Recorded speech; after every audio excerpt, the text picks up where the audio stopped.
Welcome back, Flyers Nitty Gritty fans, to Getting Gritty with It with your host, Yariv. Wolok. My partner in crime, Vasili. Gianarakos is not here. Again, we kind of gave you guys a heads up. He is in Las Vegas right now, living it up, and he will be covering the draft on site from the Sphere, or however the hell they call it. But look forward to his coverage there. And to introduce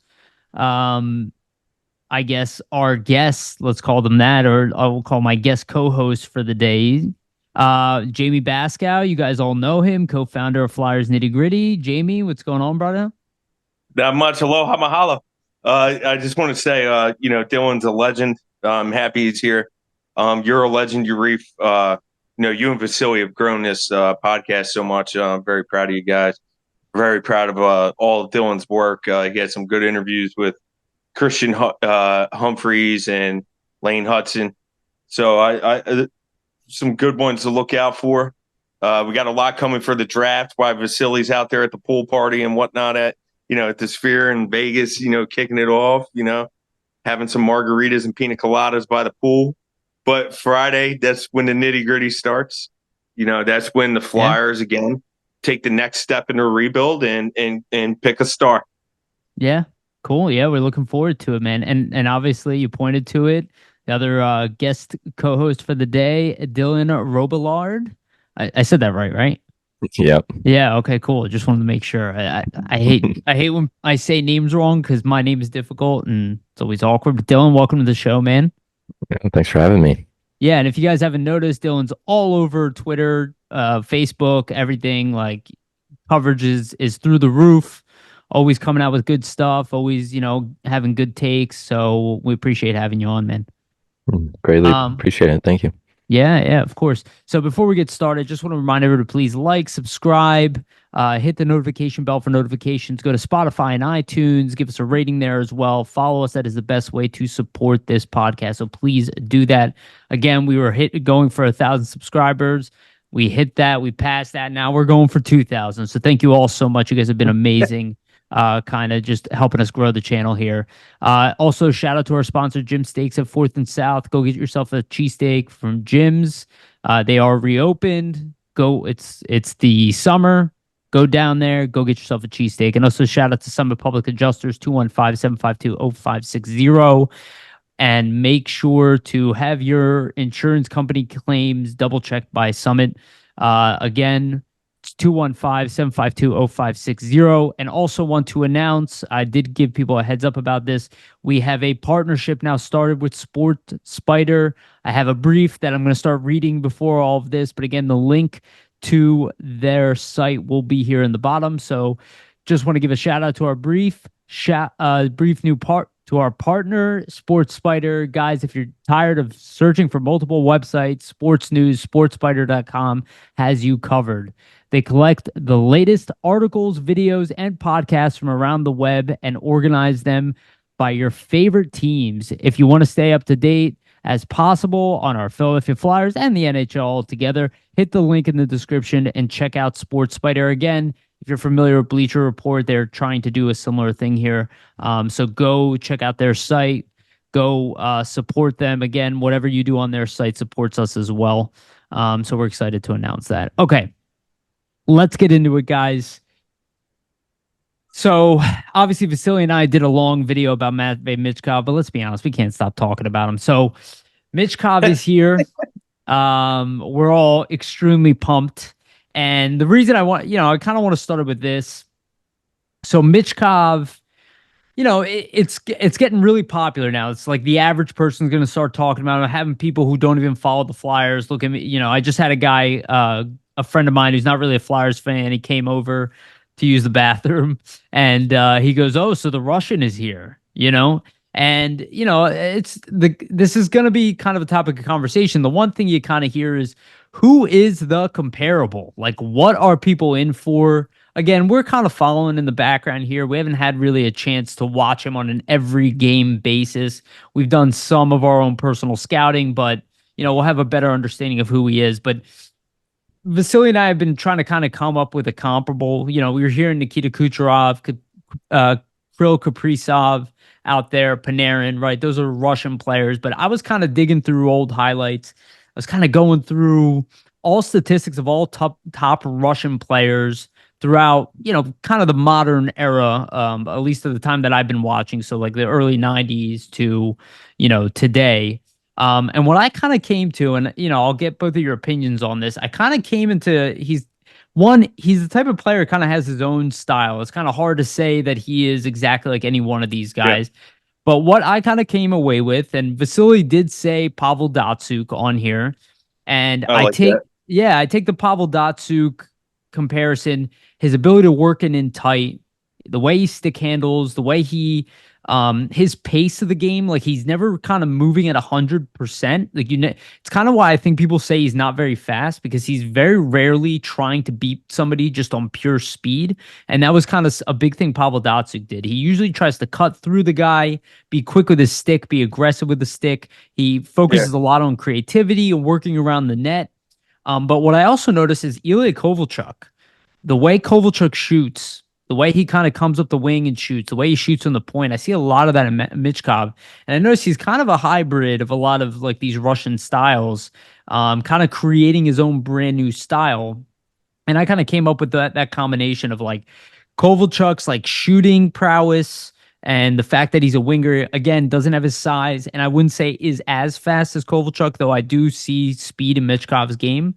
Then a lot of it like doesn't have Datsyuk's like defensive game. We'll see if he can build that over time. But really that methodical kind of stick handling in tight around the net, setting up people and just being highly, highly creative. Dylan, I'll go to you first. What are your thoughts about my comparison, and do you have your own comparisons? I mean, I tend to agree. I usually struggle with kind of comparing players when it comes down to it. I find it's awfully difficult, especially for kind of a prospect kind of guy that hasn't even stepped foot in the NHL, and it's kind of hard to put a basis on him as far as like comparables go and who he compares to with skill and defensive and kind of everything all together. I like the idea of Datsyuk. I liked your comparables as well. I find Michkov is fast when he wants to be. Right. There wasn't really a scenario where he had to beat a guy to the puck, but he can with ease. I mean, his top speed last year was almost 40 kilometers an hour, so like he can definitely fly. He is faster than Makar. Makar's top speed last year I guess was like 36 or something, and Michkov beat him by like a good kilometer still. So I mean, when he wants to, he can be really fast. I guess that goes back to the Datsyuk and kind of that. I like the idea of a top tier Jack Eichel. Eichel wasn't amazing in Buffalo, but that was also not to his. It wasn't really his fault. I mean, he also dealt with injuries and all that kind of stuff, and he's prospered in Vegas. So, I mean, I think Michkov could be a top tier kind of Eichel guy, with tons of speed and kind of a gritty style, overall sniper, kind of a mix of all things almost, and a very versatile guy, when it comes down to it. But yeah, for me, it's just so tough to compare guys and kind of see where everything falls. I'm definitely not the best at it. I think Michkov will kind of be his own thing. Like, he won't be the next Ovechkin. He won't be the next Crosby, whatever. He'll be the next Michkov. He'll be his own thing. Yeah. And he's definitely promising for the Flyers in the future. Yeah. Well said. Jamey, your thoughts? Yeah, I mean, it's hard to follow from great analysis from Dylan there. I tend to agree with Dylan. I think it's unfair to give these type of prospects, and I'm guilty of it. Comparables, and it's because the fans now have a set of expectations. If he does not meet that expectation, he's seen as a bust or failure. When although he might be putting up solid numbers, I go back all the way to Nolan Patrick when he was healthy. He put up 31 points in his rookie season, and then he duplicated that in his sophomore season. And people were like, "Oh, well, we need more. Well, 62 points in 2 years is actually pretty solid numbers for a rookie, especially at that time where scoring was down, throughout the NHL and stuff. But nonetheless, my comparable, if we're talking about comparables, is Matt Sundin. I think he's a freaking smart player. And Matt Sundin was one of the smartest players, I think, to ever play the game. That's how highly I think of Sundin. This kid, Sundin knew when to turn the jets off, knew when to fly, he knew when to pick his speeds, and that's sort of what Dylan just highlighted in terms of Matvei. He knows when to turn his jets off. He knows when to conserve energy. He knows when it could be an extended shift. He's a smart player. He knows. He sees the game. He reads it. He reads the plays well. And I think he's very good at conserving energy. I think that he'll turn on the jets when he wants to turn on the jets. If there's a good transition up the ice and say he's 50 seconds on the ice, he can stay on the ice for a minute and 25 seconds. He's that smart of a player like Sundin was. Now, if he could get his scoring elevated, I think then, to me, he turns into a Pavel Bure. Pavel just had those jets, had that wicked sniper, aspect to him. You know what I mean? I think that if Matvei, depending on how he does, his first couple of seasons, third season in the NHL, he may compare to him. Not so sure. I'm comfortable with saying Matt Sundin because he was a very smart player. And, to be honest with you, I hope they put Michkov eventually down the middle. I think that I would like to see him down, to play the center role. Dylan, you know that. Yariv, I've talked to you about that. Every single person here, Dylan, Yariv, and me, I'll speak on, knew. It just had that feeling that he was coming. And here he is in Philadelphia. Flyers fans, you deserve this. Don't let any freaking body tell you that you don't. You guys have waited years for this guy to come, years for a talent like this guy to come. You got him now, and it's like Yariv said, people that don't even follow hockey are like, Gene, man, I hear that Russian's coming. And I'm like, yeah, absolutely. And if you've been following, we've been saying he was coming. Yeah. No, we definitely were one of the first ones to kind of get on the he will arrive early train, where most people seemed really hesitant. And look, the idea of center, even Scott kind of tried him out there in preseason. I think the way he possesses the puck and the way he can set up plays, there is a benefit to playing a guy like that at center. However, defensively, he still needs work, so he would have to build up to that. But I think it's something we'd all be interested to at least see the team play around with. I just don't expect that kind of in the near term, right? I kind of expect him to be brought into his position. And I like what you all are saying. His ability just offensively to control the play is kind of second to none. And I was watching, I actually was going through like kind of full games of Michkov, and I will say when he was playing for HC Sochi, they aren't a very good team. He didn't really have a ton of support around there, and I would watch his teammates kind of flub easy plays that you do not see that at the NHL level. And I do wonder what his production would have been, not losing his father a year ago, not having pneumonia, and being around, a somewhat more competent team. I don't think you necessarily have to be on the best team in the Russian Hockey League in the KHL, but, just having a little bit more competent, teammates and not having to kind of run the team as a young kid. And quite frankly, without pneumonia, I'm pretty sure he would have led the team in points, and he would have probably been in the top 10 in the KHL, which is kind of unheard of for a player his age. Some players have kind of done it, not many. And if you really look at his production over, the past 2 years, his point per game is unmatched. This is a special player. And there is kind of talk. I do want to bring this up. I don't want to jump on the guy, but I'm sure you guys have heard about this. Jamey, I know I messaged you about this, Dylan. I'm sure you've heard about Grant McCagg. Again, he's not a guy I know personally. I don't dislike the guy. I have nothing against him as a person. I don't have a problem with his opinions normally, but I did kind of catch that podcast prior to it kind of making its rounds now. And Grant went on Twitter to kind of comment about this, but he kind of said that he hopes that Michkov doesn't do well. because he doesn't want all the negativity around kind of the Habs. Again, he is a Habs fan. And the David Reinbacher. On one hand, I do agree with him. They should not be comparing David Reinbacher and Michkov in general. Like, it's not fair to the kid. It's not fair to the fans. None of that is necessary. And quite frankly, there was another team that also didn't take Michkov, right? And they took Simashev, I believe, what was the Arizona Coyotes.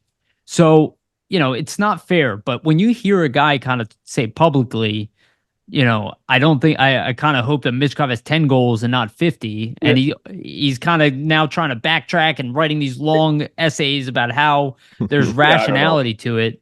Dylan, I'll go to you first on this. What are your thoughts when you kind of hear Grant McCagg kind of make a statement like that? I mean, I skimmed through what he said, and in my opinion, he's been very, very bipolar about Michkov. Yeah. Like, you can go back into his tweets, like when he wasn't a Flyer yet and it was draft day, and all that offseason was like, the Habs should take Michkov. He's worth the risk, blah, blah, blah. And then as soon as the Habs didn't take him, it was just an immediate switch and a fall back onto he won't come, he won't be this, he won't be that. And I mean, to be like that about an 18, 19-year-old kid, that puts a lot on Michkov himself too. You're putting this into the media, the idea that he should fail, like he shouldn't be what he is. Well, I shouldn't say expected to. I mean, the right fan and the right person should not expect Michkov to come over immediately and put up 100 points. I mean, he probably will have a slowish start, but you shouldn't put that on the kid to say you should be bad when you first come over, and until you hit a certain point or until Reinbacher is in the NHL, then you can start to progress. Right. It contradicts everything. I don't expect Michkov to come over and put up 80 points in his first season, especially with the current Flyers roster and depending on who he's paired with and just so on and so forth. But putting the idea that you want him to be bad, it just doesn't make sense. Like, you were a scout at one point. Why are you putting that on this kid? Why are you just doubting it and then backtracking immediately after you say it? Like, I respect you have opinions. I have opinions on players all the time, and they're not always supportive or they're not always what other people think, but I'll stand my ground. I'm not going to backtrack on it an hour later or say that I made a mistake. Like, you have to, there's a certain line you have to follow, and I think he's probably stepped over it at this point. I just don't think it's fair to Michkov and kind of even Reinbacher himself. You're basically saying the kid that you chose, he probably won't be as good. So Michkov should slow down and let him let him catch up a bit. So I mean, it's just not fair across the board, I think. And it's kind of just weird how it's been handled and kind of just thrown into the media. And it seems like he's kind of all over Habs and just NHL media now with Michkov and Demidov. And like, when you bring up any Russian to Montreal fans, it's kind of, well, now even with Demidov, you're comparing him to Michkov and he's going to be better than Michkov. He played NHL minutes. He played lower than what Michkov did. And he didn't produce as well as Michkov did. He didn't do certain things Michkov did. I just don't understand the comparables. And when you consider what he went through and you consider how he was sick, he did lead Sochi at one point in points until he got sick. He had a little decline, but he still was very productive and still put up a point per game almost. So considering everything he went through, I think he can be a lot better than what he was this year. It's just the fact that he had to work through so much. Yeah. Yeah, no, very well said. And I just want to, anybody listening to this, please do not go after Grant McCagg. This is not an opportunity to like pile on the guy. We just wanted to talk about the topic itself. So if you're listening to this, please do not like leave the guy alone. Jamey, I'll let you comment. Real quick, I really like what you said there. And again, guys, he had a month of pneumonia within that and continued to produce. Yeah, he slowed down a little bit in between and then sped back up at the end. But I do believe his numbers would have been that he easily would have broke that record. 100%. And I mean that also messes with your lungs and everything. And it takes 100%. more than a month to get over. He's probably still dealing with it, not as much, but probably still a little bit. Residual. Yeah. Like it takes a long time to get over something like that. Yeah. Jamey, sorry. Go ahead, buddy.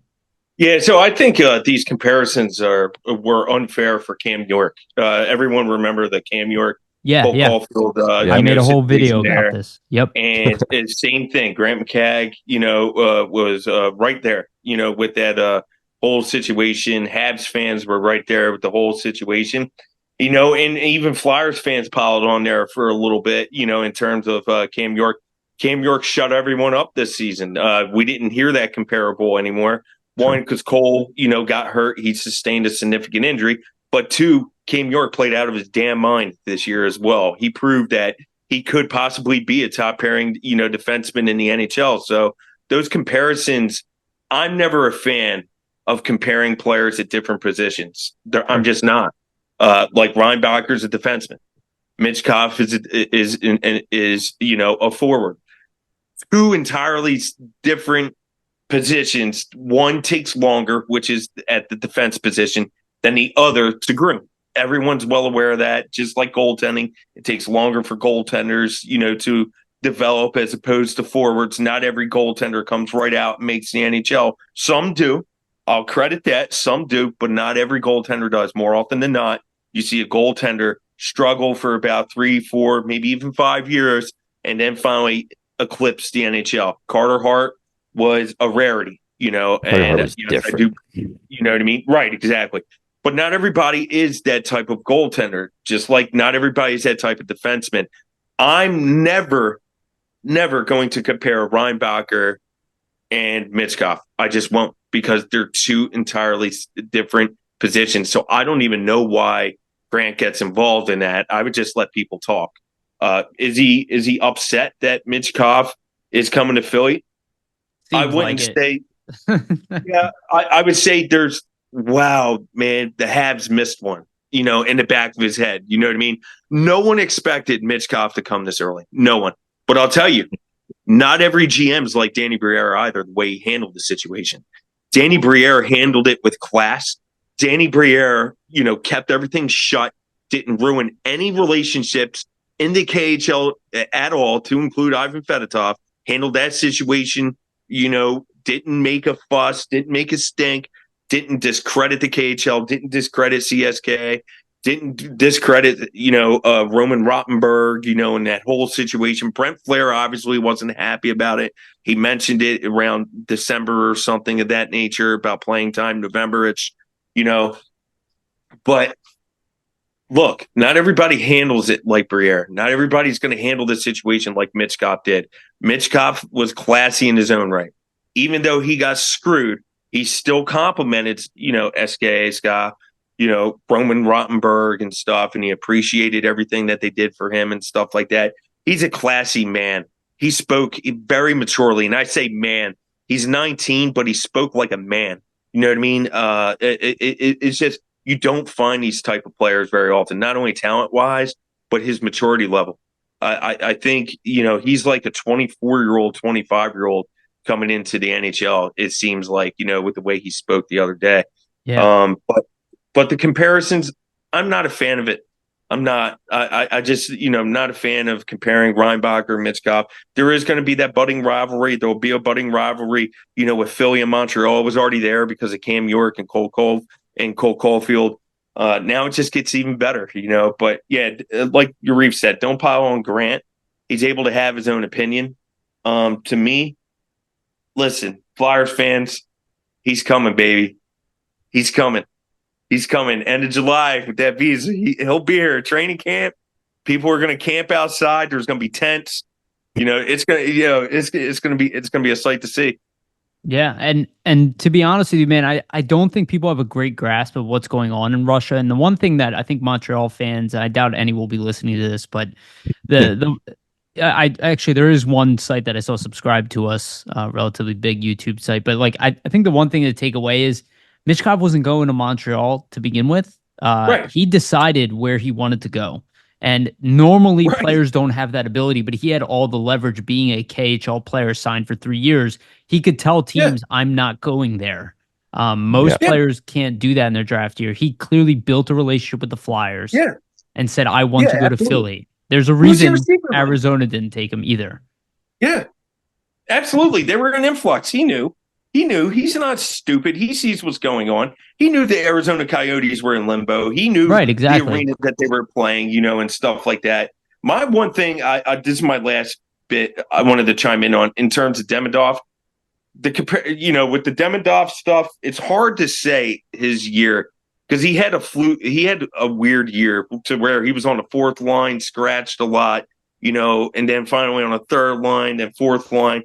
You know what I mean? He didn't go to Sochi. I would have loved to have seen Michkov and Demidov play together in Sochi. That would have been a sight to see. Here's the one thing I want to point out. I don't think Demidov was ready for the KHL. This is where when people say Demidov is better than Michkov and all that, it's like, okay, but you're observing Demidov playing in a much lower league. Right. And Dylan mentioned this earlier. You're watching. It's been almost 3 years that Michkov has been playing its pros. Demidov didn't even touch the VHL. Look, I'm not going to talk down on Demidov. I would love to have him. Again, I don't like putting down prospects, and players mature at different times. But the reality is that Michkov, at 16 years old, was playing against men. Demidov was not doing that. Okay, there is a very unique case here with Michkov. People can deny that.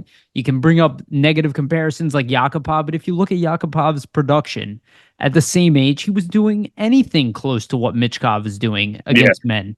Like this is just not a reality. What Michkov is doing is incredibly unique, and if you watch him long enough, you're like, "Holy crap, this guy is something else." Like it's just the reality. He's not perfect.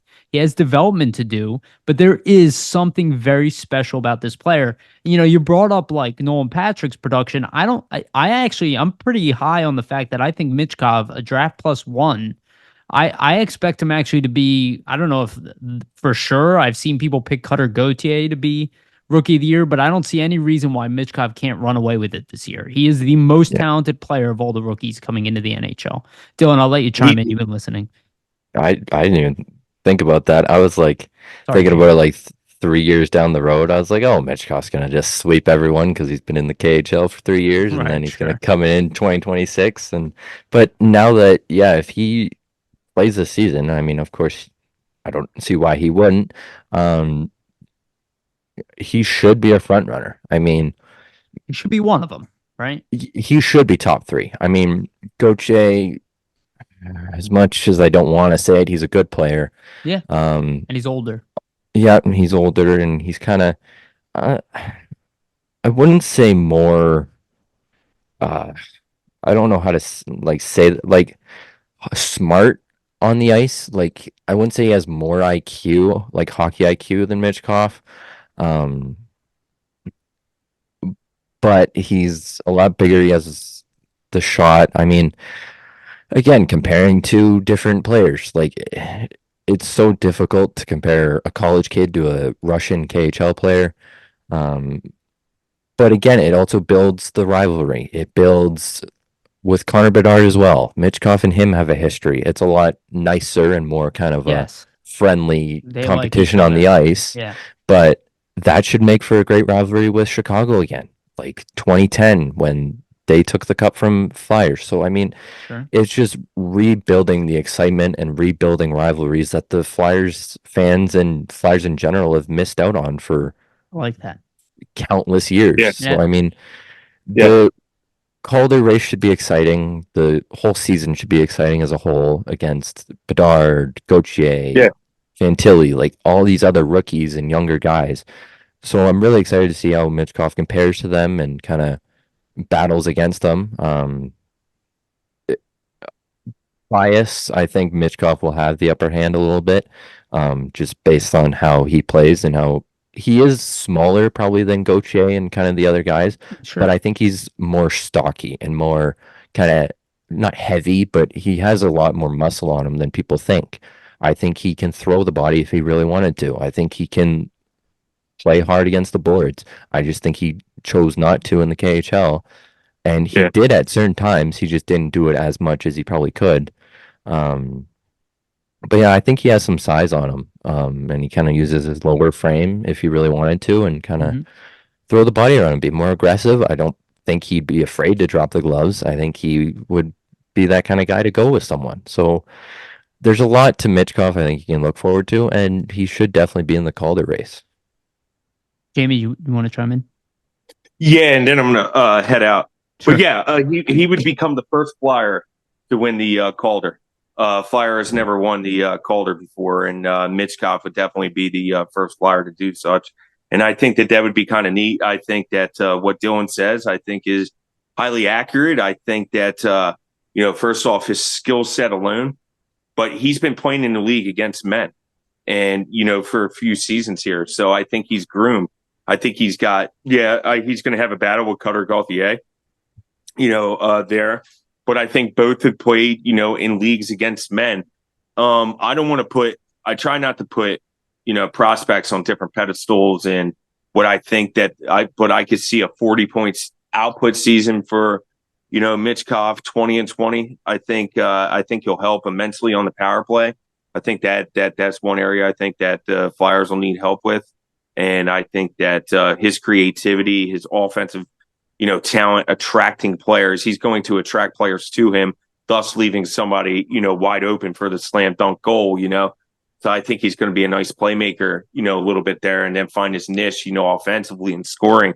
Much like I see his season going sort of like how Tyson Forrester, went.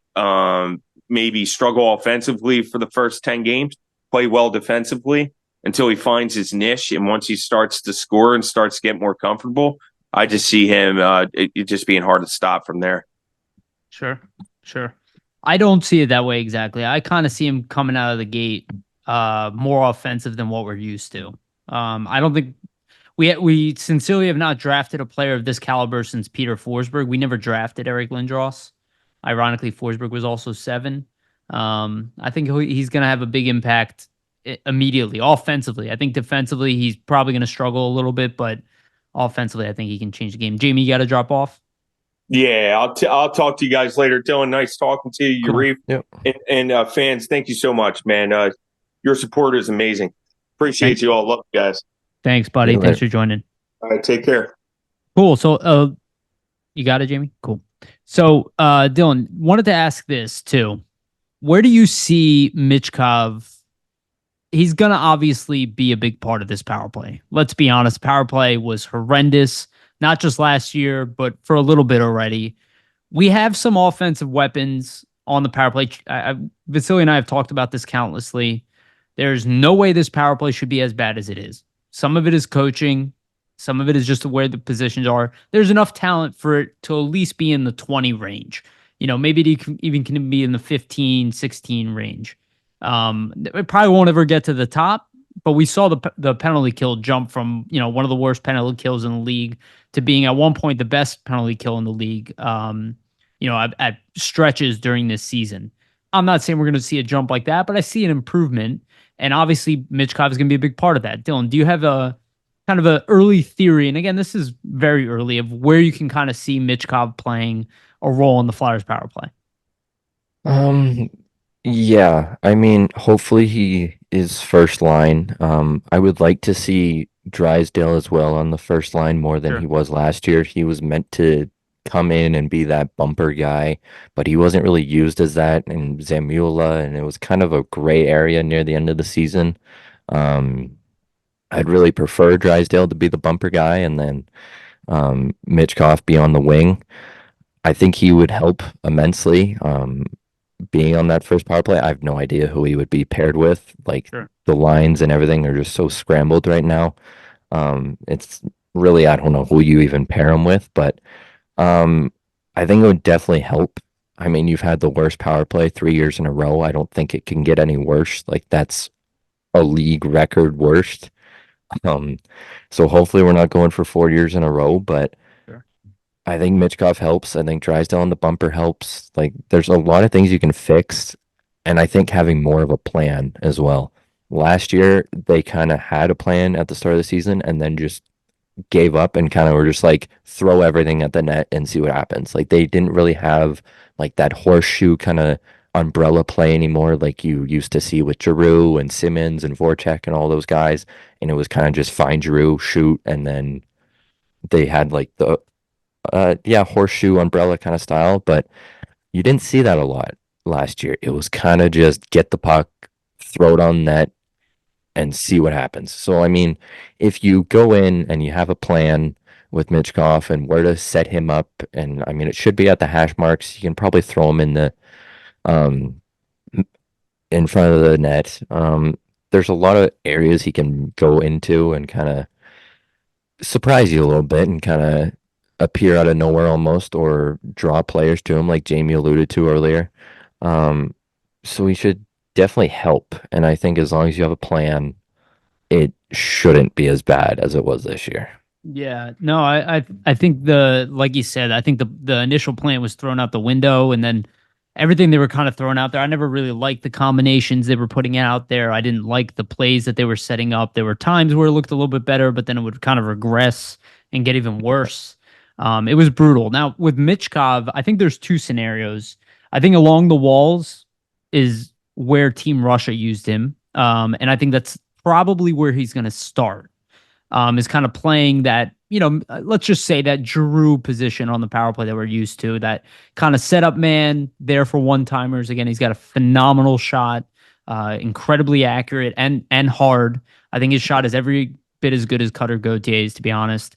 And I think that could be a big role where I'd like to see him maybe long-term is actually bring him out closer back to the point.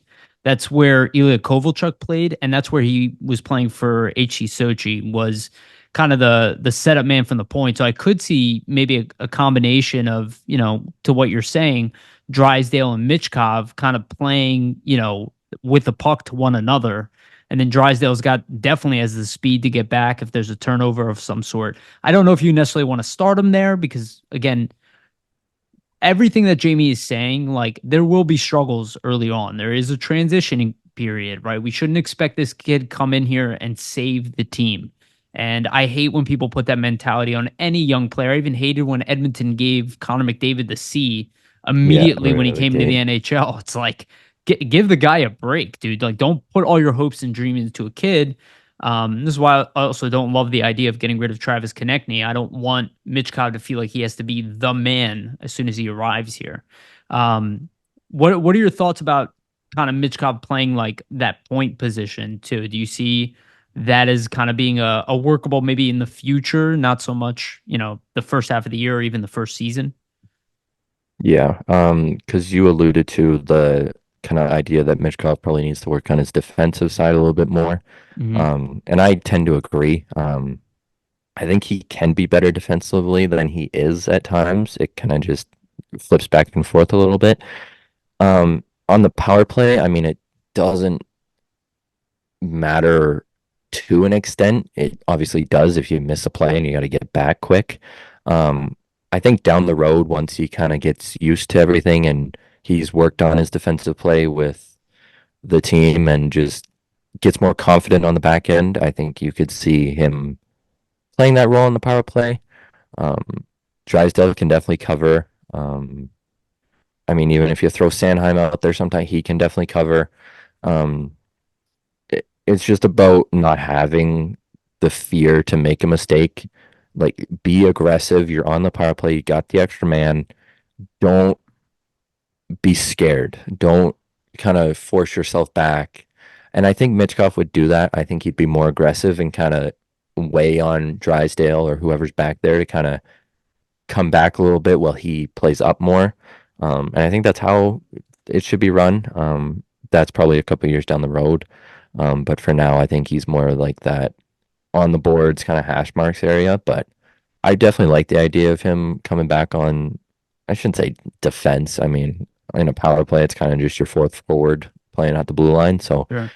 definitely a lot of options, but I think I like that idea for down the road and in the future. Yeah. Yeah. In the early portion, I would imagine more just sticking with the offense, having the ability to work the puck down low, rotate, to wheel, kind of allow him to play a safer game for like what he actually is. And then as time, kind of open him up to his full creativity, and they'll have to probably play with it and not put him in a position to fail, being a rookie and all.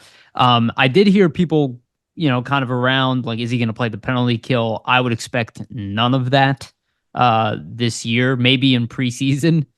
He is not a defensive dynamo. He has the ability to kind of intercept passes, and he does have that same ability, I guess, like Konechny does. Yeah, But it yeah. took time for Konechny to get to that point. So I assume you see it my way with that. Yeah. I was just gonna say like the kind of TK kind of guy on the penalty kill and just kind of force like be aggressive and kind of just force teams back and then kind of go on a breakaway or whatever. But yeah, that also takes time. I think what the Flyers should just do is just build his confidence, play him where he's strong and where he's confident to be at. Don't It's okay to put him in situations he's not confident in or unaware of. That's kind of how you Mhm. build off of and kind of just build his whole game, I guess. I don't know if that's proper wording, but kind of just Sure. No, put I him, think it works. yeah, put him where he's confident, um, and show him or kind of, uh, yeah, just kind of put him in things he's not necessarily accustomed to or comfortable in, but also let him know that it's okay to make a mistake or don't just build the confidence. Don't put fear in him and don't let him kind of get down on himself. Like, just you want him to be happy, you want him to be confident, or else it just becomes a disaster and a downhill kind of decline. And that's not what you really want in your potential future superstar, I guess is the word. But Sure. just be careful, but also just let him be confident, let him do what he thinks he can do, let him do what he's known to do, which Yeah. is be that kind of power offensive threat. Like Yeah. just yeah. Yeah, and I hear like kind of like the way Bobby Brink didn't really play a defensive role for this team. This is not a similar player, but at least same shortcomings on the defensive end. And while people are going to jump to that, oh well, Torts bench Bobby Brink, he's benched, Morgan Frost. I like both of those players a lot. Neither one of them even come close to Michkov's offensive output and his offensive abilities and skill. In fact, there's nobody on this team that really does outside of maybe Tippett and TK. So, again, the one thing that drove Torts nuts is with Frost, particularly, is that when he wasn't, because he actually didn't play poorly defensively, is when he wasn't putting up anything offensively. I think as long as Michkov does his offensive thing and continues to push play and be aggressive in the offensive zone and consistently get scoring chances and be a threat, I don't think he's getting benched just because of a mistake or anything like that. Maybe during a game might see his minutes reduced, but not like a full game benching. I don't really expect any of that. And I think Michkov also might surprise us in how good he can be defensively once he puts his mind to it. He just seems like the type of guy who can just really get better at anything that he does. So let's transition here. Let's talk about the draft a little bit. So this was the big one that just came out. This is the annual Bob McKenzie TSN final rankings. And again, I've said this over and over again on this podcast, but the reason why these rankings are important is that they're based off of scout. I think he does like a scout survey of some sort, but he surveys 10 different scouts, asks them who their top guys would be, kind of goes on the amount of people, picked. Again, Macklin Celebrini was 10 out of 10 of them selected Celebrini first overall. This is not a surprise. So he is the guy there, but we're going to I'll go through the full list. And then Dylan, we could talk about who we like at 12 and who we like at 32, since now we know the final order here. And then we can also touch on the fact that if the Flyers have that 36 pick, which I don't believe they will, because Columbus doesn't have a pick in the second round this year if they give it away, and new GM, they're probably going to want to pick most likely in the second round. But we'll talk about our 12 pick and our 32. So let me just go through the list here real quick. So again, number 1 is Macklin Celebrini. Number 2, Ivan Demidov. 3, Artem Leshanov. 4, Anton Salayev. 5, Caden Lindstrom. 6, Sam Dickinson. 7, Zeev Boyum. 8, Zane Perek. 9, Consta Hellenius. 10, Tej Aginla. 11, Beckett Seneca. 12, Berkeley Catton. 13, Carter Yakimchuk. 14, Cole Iserman. 15, Trevor Connolly. 16, Adam Juracek. 17, Brandis Nygaard. I forget his first name. 18, Liam Greentree. 19, Jet Luchenko. 20, Stain Solberg. 21, Igor Chernyshev. 22, Sasha Boiver. 23, Cole Bedoin. I forget how to say his name. 24, Michael Haig. 25, Tarek Parashek. 26, Emil Hemming. 27, EJ Emery. 28, Merrick Vanaker. 29, Dominic Padinka. 30, Andrew Basha. 31, Ryder Ritchie. 32, Sam O'Reilly. And then he has some other names here. 33, Charlie Elik. 34, Igor Sarin. 35, Nikita Artemov. 36, Dean Letenru. 27, Matvei Gridin. 38, Jesse Polkinen. 39, Maxim Massey. And I'll stop at 40, Lucas Pedersen. And the reason I stopped at 40 is because I think it plays into the range where the Flyers will be picking.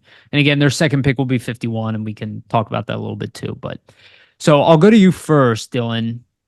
This list, I think, is generally accurate to what we've seen, but definitely some changes there. I think there's a huge shift after number 1. There's some players that kind of sit around the top, but there's also some players that teams are going to be higher on. And some of these guys are going to go earlier, like Beckett Seneca. I've heard he could go as high as 5. Tej Ginla, we've heard can go as high as 5. Demidov, heard anywhere from 2 to 5. Hellenius, I've seen in the top of the draft. There's just so much shifting. And even Cole Iserman is a guy who, not only is he friends with Macklin Celebrini, but he was also competing with him for first overall at the beginning of the season. And some teams maybe don't waver on a guy who beat Cole Caulfield's goal scoring record, has good size and all that. Jet Luchenko is a guy I know people really love. So just a lot of names here. So what first, you can give me your thoughts about the list, but also like, what are your thoughts about like the 12 pick right now? They have Berkeley Cat in there. What's your thought? I mean, when it comes to prospects, I tend to be a lot different than some others. I'm a lot more high on WHL players like Catton, Aginla, Yakubchuk. I guess that tends to be because I see them more out here in Calgary, Okay, fair enough. than other people do. And people like that don't watch them tend to just look at the scouting reports and just the simple talk of the media and their simple stats and don't actually gather their own information. They don't actually watch it. They don't actually get their own eye test. But for me, I like the idea of Catton. Parikh, I think is how you say it. I would love him there too. Dane Perrick. Yeah, Perrick. Perrick. Yeah. Whatever. It's however such you say a his name. interesting name. Yeah. But he has the possibility to slip as well. I like after 1, it's just so open now. Yeah. Like I've seen like Sullivan, like some guys that have been projected top 20 are now in the top 10. Like there's just so much open area. I love Yakubchuk still. I know a lot of people don't. They want to stay as far away from him as possible. Me, on the other hand, I see a lot of upside with him. He's a Calgary hitman. Sanheim played there. Like Zamila played there. They produce great defensemen. And he's on a lesser team. So, I mean, he's been playing constantly. He has to drive plays. He has to basically carry the team. So he just gets overlooked. And it's just media. And it's just people like, oh, I heard he had bad interviews. I heard he can't do this or that. Well, like, maybe he did have a bad NHL combine. Like, maybe he did have some bad interviews, but we don't know what he's been going through. what if he had the worst day of his life that day? Like, what if he just wasn't feeling it? Like, there's so many reasons as to why he probably, or I guess didn't have a bad, or didn't have a good combine. Like, there's just so many elements to it. And I've personally talked to him and I've watched him since he was like 16 years old. He he is so nice. He's so passionate about the game. He plays as hard as possible. Like, you wonder why he makes a mistake. Well, it's because he had to produce the whole play. He had to make the play. He had to run the whole thing. He had to find his teammate. He was covered by two guys. Like, the skill level between teams in the WHL is ridiculous, especially if it's the Calgary Hitmen. They're a lot younger and not as developed and a lot younger and just over overlooked. There's a few guys on Calgary Hitmen that are good. But more to the point, I like him at 12. At 32, I like Richie Vanaker. He's another OHL guy, actually. I haven't seen him a lot in the top 32. I think he has a lot of upside. He's probably there at like in the 36, 42-ish range. I love Cole Hudson. I don't know if was he in Mackenzie's top? He's 47 on Cole Hudson. So right around our second round pick, our determined one. And see, I don't agree with that at all. I think I heard that. I think that's a mistake as well. I think similar to his brother, his brother was overlooked and that became a huge mistake. And now he's playing great. And I think Cole can possibly be better than his brother. They play very similar games, but I think he outproduced his brother, didn't he? He did outproduce it. He put up insane point production for how young he is, and 15 goals, 51 assists, and 51 games. Yeah. Or, I'm sorry, 51 points in 51 games. Yeah. So point per game. Like, it's just, I think it's a huge mistake, and I don't think he'll be there at 32. I think it's nuts if he goes past 32. I think it's nuts if he's even there at 32. If he's there, I think you really consider taking him. And I've spoken to him as well. He is not one of those college kids that's like, I want to go to this team. I want to do this. He just wants to be drafted. He just wants to go to a team. There's a few of those guys. I mean, Humphreys as well. I spoke to him. Those kinds of guys, they just want to go to a team and prove themselves. They just want to be picked. They just want the opportunity to play in the NHL. I know the Flyers, I wouldn't say necessarily the management, but probably the fans, they're more scared of college kids now because of what happened to Gauthier and what's happening with the Winnipeg kid. McGroarty. Rutger McGroarty. Oh, yeah. What a name. And I mean, Gauthier and him are buddies too. So, like, there's just so many elements to it, but I think it's a terrible idea if you decide to stay away from the USNT, DP, and college kids as well, because that takes away a lot of potential skill and players you could have on your team. That takes a lot of players out of your scouting and kind of who you want to choose. Like, and I think that's a bad idea. That's kind of what the Flyers even did with Russia over when Ed Snyder was alive. Like, they stood away from Russians and kind of those kinds of guys. But now you open it up and suddenly you have Michkov and you have Polisov. Like, there's just staying away from a certain area or team or league is a terrible idea. And yeah, this thing could become a pattern where teams pick and choose, but whatever. I think you have to take that risk. And especially with a guy like Hudson, he would be huge for your defensive core with your Drysdales and your Yorks and Sanheim and like bringing in Bonk and like it's just too hard not to pass on. I don't think he'll be there, but if you pass on him, I will be. I would say I'll be upset. Okay, unless he's there at 51 and then suddenly you pick him. But again, I don't think he makes it that far. I also had Richie as well at 32. Yeah. He's kind of in that area as well. I really like his game. But yeah, it's definitely Hudson for me at 32, unless. Okay.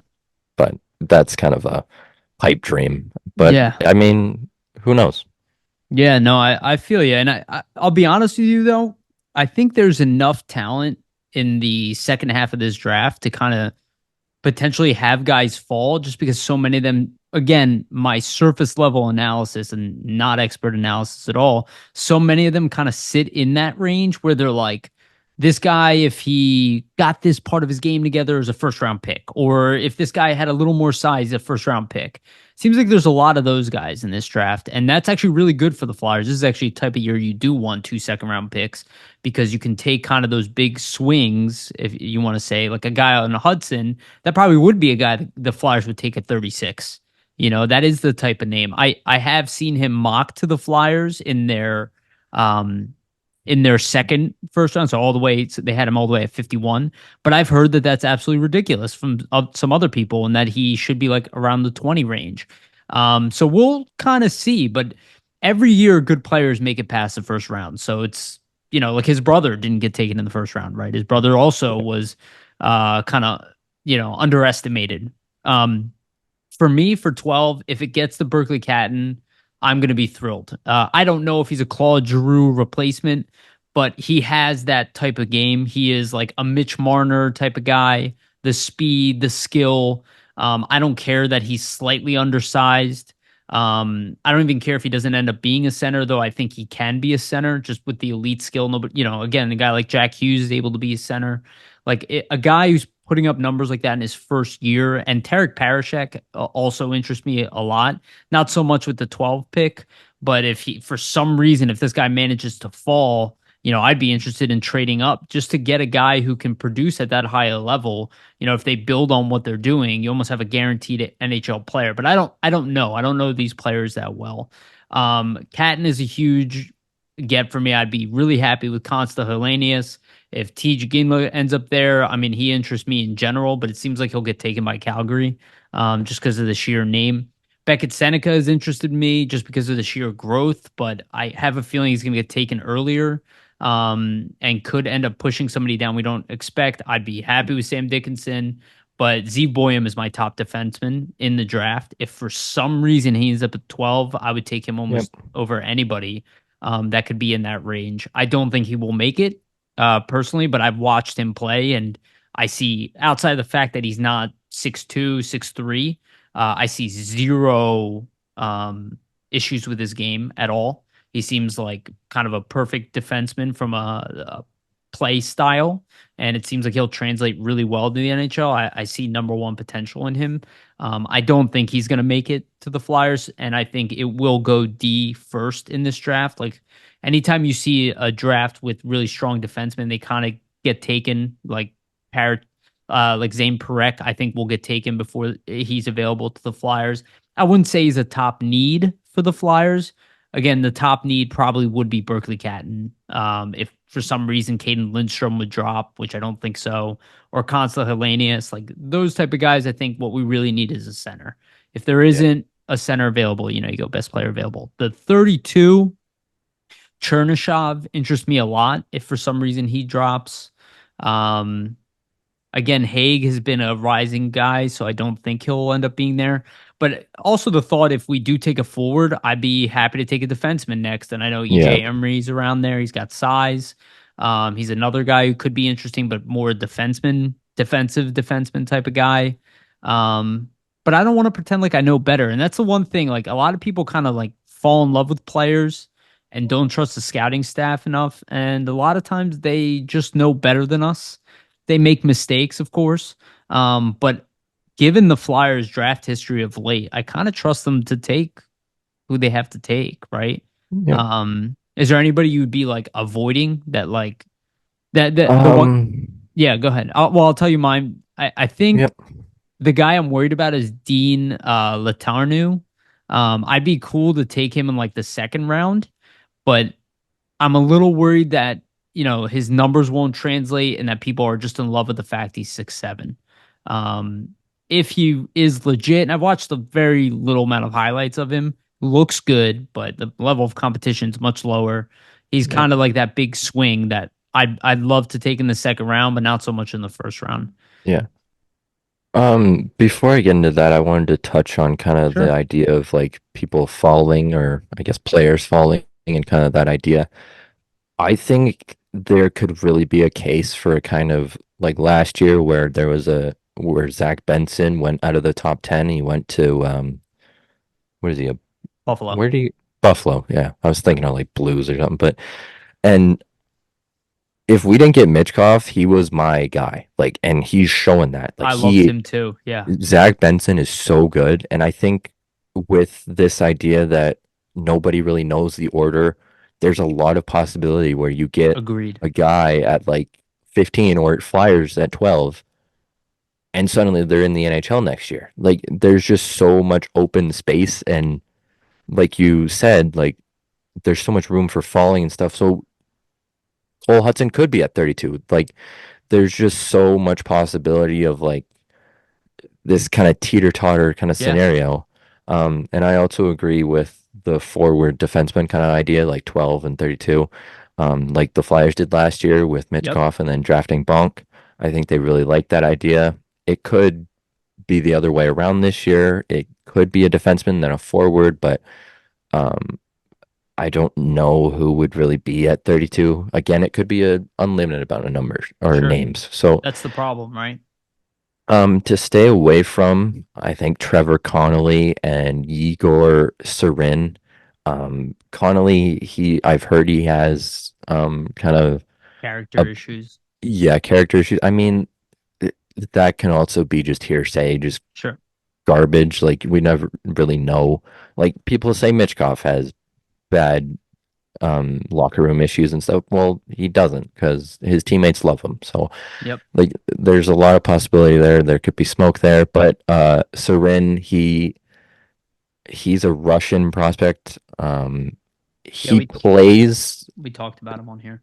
he he seems a little selfish. He plays more to his own game and plays kind of thinking he's better than everyone, It sounds where like Cole he Iserman. But at least Iserman can back it up and kind of Right. he has the shot and stuff. But Sarin puts himself in bad positions. He can use his teammates like when he's at his very best. He passes well, he plays well. He can be a great player, but a large part of the time he makes bad decisions. He kind of jumps into like three guys, and it's just he will go into heavy traffic thinking he can get out of it and then loses the puck and then doesn't back check. Mm. So he's kind of in the mix there at like 20 to 40. I Yeah. would stay away from Yep. him. That's a guy Where does he have Surin? Sorry, I go ahead. Go ahead. no that's really the worst guy I would stay away from. It's not like anybody else. It's a huge deflate. I like Teddy Stiga. I was just about to bring him up. I he's so weird. Like he's one of the major guys that I've seen like top 10 to top 35. Like Nobody has any idea where he's going. it's just so weird. Like He's got Stiga at 43 on his list. yeah, see, and like I personally have him at 30 and I've seen him like top 15 almost. Like it's just there's just endless possibilities. So I mean, other than a few guys, there's no one I really wouldn't like choosing. Obviously, I like guys over others. Um, and it's kind of just who's there. Like like if Cole Hudson and Stiga's there, like it's just kind of weighing back and forth and like what works best for the future of this Yeah. team, I guess, and just kind of either picking for position or picking best player available. Yeah. And it's just going back and forth on that. Yeah. I do. It's funny. The Trevor Connolly thing reminds me of what's his name? Ryan Merkley, who was taken by San Jose, who had a lot of skill and kind of weird personality traits. And he didn't turn out. And that's the one thing I say about Cutter Gauthier, and I've said it on here before. It's like the players who usually come in with that attitude, they usually underperform. Yeah. Almost clear cut across the board. And the most famous one of late is Dubois, right? Who had kind of this character issues. And yeah, it turned out to be a good NHL player, but never hit his ceiling ever. And I worry about that. I'm not saying that's going to be the case with Cutter Gauthier. I don't know him. and maybe that's just a one-off, right? But the guys who tend to think they're better than they are and just don't have the humbleness and aren't great teammates, they don't seem to do as well. I mean, D'Angelo is another name that comes to mind, right? A guy with a lot of skill and just doesn't seem to work out anywhere. I think we want to try to avoid guys like that, and maybe Trevor Connolly falls under that. Teddy Stiga is a guy I'm really interested in just because I love the USNTDP and he was one of their best players. So he's a guy if we ended up taking him in the second round, I would be absolutely thrilled. And I will say, I do think the Flyers will go heavy on center, assuming that that is the best player available, or at least comparable to the best players available. If the Flyers draft a defenseman, I think they will definitely go for a centerman or at least a forward next. And if they draft a centerman, like let's say they get Berkeley Catton and the best player available is another centerman, I think they'll go center again. Just because of how thin we are at center. I mean, we have McLaughlin and Knuble as centermen, and those are probably our top center prospects that are not at pro level. Yeah, so that's kind of my attitude is like, let's fill the gap in our system. And I'm really hoping we can, but I'm also best player available. Like, again, if Zeke Bouillon is there and Catton's available, I'm going to go Zeke Bouillon just because I think Bouillon's got a really high ceiling that, even if we have defensemen, go for best player available. Most likely to be a star in the NHL, especially early. Yeah, I agree. When I was doing my mock draft for Flyers Nitty Gritty, I was like, I went through it all, and then after I was done, I was like, damn, I have a lot of centers and forwards. Like, there's a lot of like high-end guys later in this draft if you really look into it and kind of break everything down, especially for forwards. After this was kind of this will be a defensive heavy driven draft. There's been quite a few centers and forwards that have kind of come out and kind of been, okay, maybe this is more of a mix of everything. Obviously, the D-man will probably outweigh everything after the first round's done, but then it's open past the second round. And I mean, even after the second round, even late second round, after that, it's kind of just shots in the dark and kind of diamonds in the rough, hope they work out and take the risks, especially in the sixth and seventh round. It's kind of just, well, take the risk on this kid because he's there, or we've scouted this kid and he's still there. We think he has potential. There you go. That's kind of what they did with McPherson. He wasn't ranked at all. I forget what his draft year was. It was quite a few years ago now, though, but he wasn't even ranked at all. And the Flyers scouting liked him. They watched him a lot. And personally, he's not amazing. His brother, he's also in this draft coming up. I think his first name's Connor. Connor McPherson? I think so.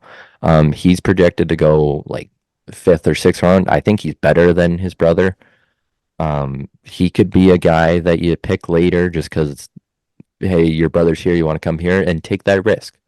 But it's just having the ability to have scouts and kind of, even though it's late rounds, you take that risk and you try and find guys that could potentially be a difference. The Hunter McDonalds, the Carter Southerns, like, there's no real reason why you can't take that risk, especially with how many picks you have later in the draft. Yeah. Yeah, I think this will be similar to last year. Go for big swings. Like, go for a guy like Denver Barkey, undersized, highly skilled. If he was 2-3 inches taller, he would have gone in the first round, at least at the end of the first round, or somewhere in the second, and Flyers got him at third. I think they got to keep that mindset. All right, let's move on to the Ottawa rumors. And the reason I want to bring this up again is I did hear Elliot Friedman mention that he doesn't see it happening now. I personally think that while a lot of like the public talk was about the number 7 pick, I think it was realistically the Flyers were trying to grab their first round pick and swap from 32 and move up. I think it was the 25th pick in the draft, if I remember correctly. And I think that they were more interested in getting that. That ended up going to Boston, and I think that that's probably squashed. I think part of what they were also hoping to do is maybe move some salary out for a different type of player. I don't know if that's still going to happen, but I think there is still room for a move to be made. I don't anticipate a move with Ottawa. I think most rumors never happen. I assume most of them are wrong, and I assume most people are just jumping off of a phone call. I think people jump onto conversations rather than actual rumors. And I use the examples like Michkov was a real rumor. When you have the chairman of the team saying, talking about a decision being made at the end of June, like that's a real rumor. Teams picking up a phone and having a conversation, that's not a real rumor. And I don't think Joel Farabee is being traded either, or being at least being shopped. I think teams are calling on him, but I don't think he's being necessarily shopped around. And the Flyers are looking to move one of the youngest players and third on the team in points just because people are unhappy with like a month or whatever of his play. You got to look at his entire resume, and I don't think the Flyers are looking to jump off from him, or thinking that he's going to get you Trevor Zegras or whatever. Like I'm not even sure that Anaheim wants to move Trevor Zegras. But the other thought is, kind of, I guess, what's your thought on those rumors? You can disagree, obviously, and also like Cam Atkinson, obviously. That's the one where I see, just looking on paper, where the heck is he going to fit now with Michkov being here? It was tough enough with Bobby Brink already in the mix. With Michkov here, I think there's a good chance that Brink might start off in the AHL again. Not entirely sure. But, I don't really see a place for Atkinson, even if his game is improved. That top 9 spot's pretty much taken by either, Brink or, just if Delorier is going to play, I don't know. But what do you see from like the Ottawa rumor, and do you see like other changes kind of happening?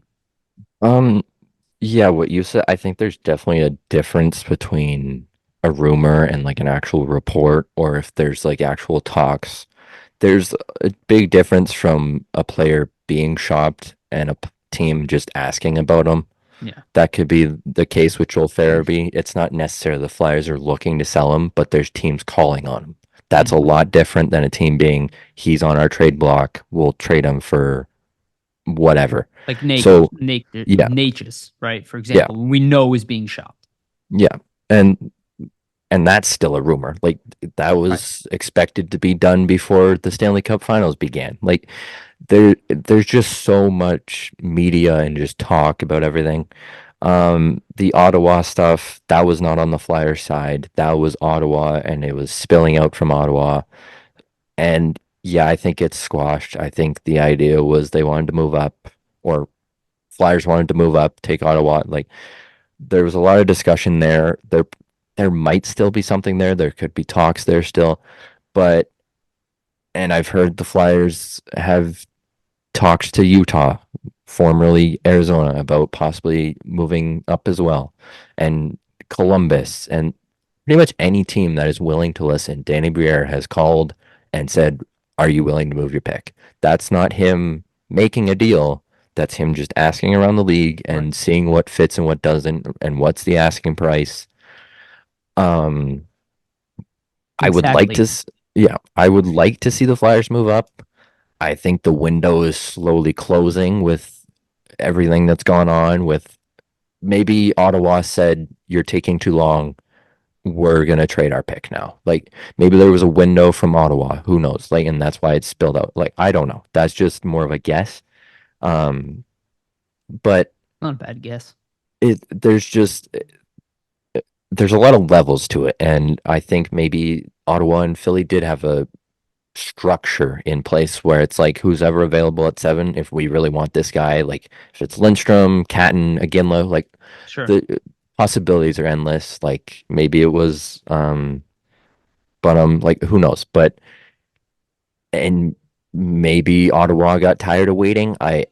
Who knows, but I really like the idea of Philly somehow moving up, if it's through Utah, if it's through Columbus. Like you have to be aggressive, and as long as you're willing to discuss and possibly make the move, or if you're willing to push for it, unlike a Chuck Fletcher where he kind of just sat back and it was more of just like, well, we tried. As long as Danny Briere is aggressive and attempts to make these kind of moves, I'll be pleased. But if you just say you're done, stay pat at 12, and then don't really care to be more aggressive with Michkov coming over, and you're not aggressive in the offseason at all, and you run it back with this exact team, then you kind of are like, well, what are you doing? Because you didn't do anything at the draft, you didn't do anything off season. You were tied to Natchez, you were tied to Zegras, you were tied to all these guys. What happened? Were you at least attempting to do it? Were the asking prices too high for you? Like, just being more open and vocal with the ideas, and obviously the fans aren't owed basically everything, but just being more vocal. And I think Danny Briere has been more than vocal. I think they've been great with this Michkov situation and not just coming out and saying this is a bunch of crap, but they're actually taking it seriously and providing information to the fans, which is great. Um, but back more to Ottawa and everything, it, there could slightly be something there, but I think the Flyers would have to look elsewhere in order to make something work. I've also heard the idea that possibly, I think it was one of the Anthonys. I think um, those like the Flyers might move back as well, which doesn't make any sense to me. I don't know why you wouldn't, if nothing works to go up, I don't know why you'd risk moving back unless you're getting a buttload of assets back that can provide for later. It just to move back like 6 spots, that could be a huge difference to who you get in the first round, unless you're stockpiling for 2025. But there's just so much area there. I don't know why you would risk I, moving back. I don't think they would move back from 12, but I could see them moving back from 32. Yeah, that um Like taking a second round pick in addition, yeah, 2 seconds for that first. yeah, I could see that too. And I think with Ottawa, like you said, I think that 32 pick was in play and they were just gonna flip their two picks together. And maybe there was more to that with like Travis Konechny or whatever. I think that was kind of their basis where they would just flip picks completely and just kind of go two for two. Um, but I don't hate the idea of them moving 32, but it also depends who's available too. If you trade back and you miss out on a Cole Hudson or um, Vanaker or that kind of a guy, I think you're moving back in your rebuild more than you are progressing. And that's not to say unless you get more with moving back, like usually you would get a sweetener because thanks for moving back and we'll take our guy or whatever. But if it's just one for one, I just don't see why you would do Yeah. that. No, I don't think so. I use the example of actually Travis Konechny. And if you Hmm. look at the trade that they made with Toronto at the time, Toronto passed on Konechny, chose to take Jamey Baskow, who looked, at least on paper, was a comparable player. And Jamey Baskow never even made the NHL. And Travis Konechny ended up being an all-star. It's like you don't want to play with that too much. Like you really just want to take the best players available. And I think I like what you said about being aggressive. What I would like to see is for you to during the draft, if that guy falls and he becomes available, sacrifice your second round pick if you have to. Move up 30, you're 51 and you're 32 and move up to 25 if you have to and get that guy. Because if you can walk away with two guys who are going to be an impact for you at the NHL, that's a lot better than, hoping that that guy at 32 is going to be the same level of impact. Because if you can Yeah. walk away with two guys who are impact NHL players from a draft, it's a big win. Most teams walk away with one from every draft, like that are actual impact players. You can walk away Yeah. with two, the way they had Provorov and Konechny, Richards, Carter, right? Like these type of drafts are humongous. And where the Flyers like screwed up in the past, where they took Farabee and O'Brien, you don't want that to happen. You want to take Farabee and a guy who actually pops. That like JT Miller, who was the guy who was available at the time, right? If that would have been the case, that would have been a huge win of a draft. So if you can go out and make sure you get two guys who are legit for you, like if they walk away with Berkeley Catton and then trade up somehow and grab I don't even know. Let's just say Tarek Parashek, right? The both of the WHL top scorers. I mean, the rest of your draft Yeah. is like you're pretty much set. You like can't go wrong because you hit home runs with your first two. And that's where I agree with the aggression. We have extra picks, so we have the ammo to do that. So I'd like to see them be aggressive and get the guy that they know will hit. That's the biggest thing. They got to hit. Yeah, and especially after all this like smoke and all these rumors and stuff, if you just decide to stay pat, then what was all the mojo and all the excitement for? Like, obviously that's not on Jamey and everything for getting out. Obviously it wasn't on their end either, but it almost alludes back to the Chuck Fletcher kind of idea of like these rumors and these ideas and everything spewing out, but then nothing happens. Nothing ever happening. James Van Riemsdyk was a Detroit Red Wing for about 2 minutes, and then it was just no, never mind. Like that deal seemed to be done. That was reported by like Elliot Freeman and everyone. That was like, holy cow, Fletcher did something, and then 5 minutes later, dead. So it's just if you want to rebuild, you have to be aggressive. You can't. I agree. I agree with that. You can't just stay pat and be happy with what you have. You can't be just happy with this roster for another 3 to 4 years.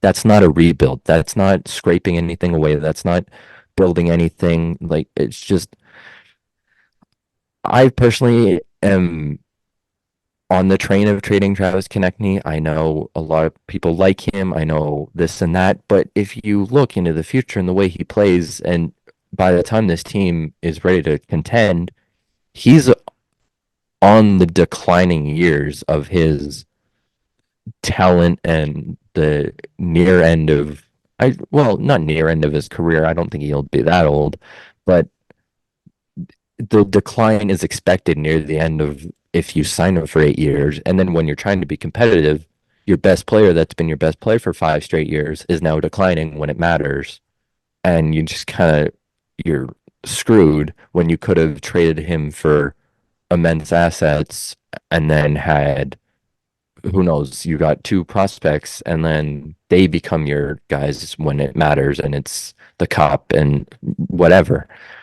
So it's a fine line. I think Travis Konechny, and there's been from both sides actually, of like teeter-totter kind of, we have this lockdown, ink is basically dry, to then things are kind of staggered and not completed as they once were.